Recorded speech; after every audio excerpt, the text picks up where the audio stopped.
Some people enter your life and nothing changes.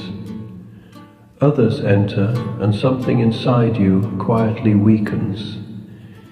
You do not notice it at first. Days pass, conversations repeat, time moves on. Yet slowly your chest feels tighter, your thoughts feel darker, your energy lowers without a clear reason. Only later do you realize that the heaviness did not begin inside you. It came from what you allowed to stay close. Ignore those that make you fearful and sad, that degrade you back towards disease and death. These words do not speak of cruelty, they speak of survival. Fear does not always rise from danger. Often it rises from voices that constantly expect the worst, voices that rehearse catastrophe, voices that speak of the world as if nothing good can last, voices that strip life of mercy and leave only collapse. Spend enough time with such voices and the heart learns to brace itself. Joy begins to feel irresponsible. Hope begins to feel foolish. Trust begins to feel naive. Fear settles quietly when it is repeated often. Sadness behaves in the same way. It does not always arrive through loss or grief. It seeps in through endless complaint, through bitterness disguised as honesty, through humour that mocks sincerity, through constant reminders of decay. Over time, the soul loses colour, not dramatically, not visibly, just enough that everything feels heavier than it should.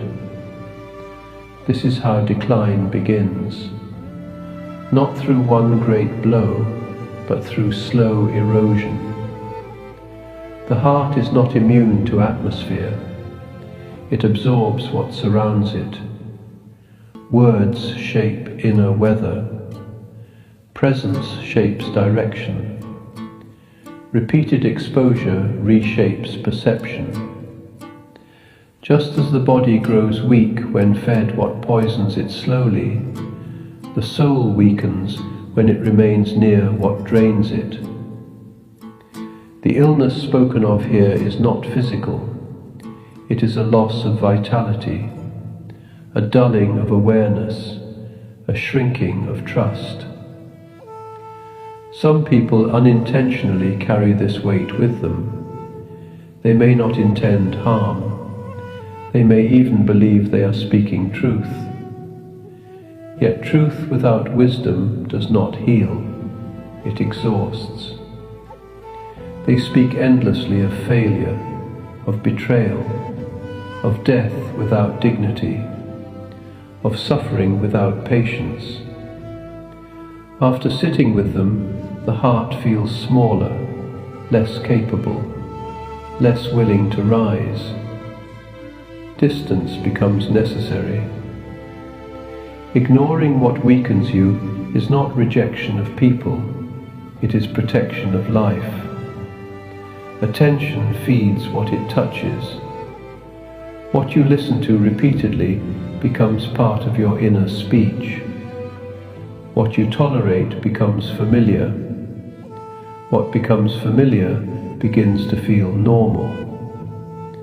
This is how fear turns into habit. This is how sadness becomes identity. Life already carries enough weight. It brings uncertainty. It brings tests. It brings moments that challenge endurance. There is no wisdom in adding unnecessary burden. Remaining where your spirit deteriorates is not strength, it is neglect. The heart is entrusted to you. Guarding it is responsibility.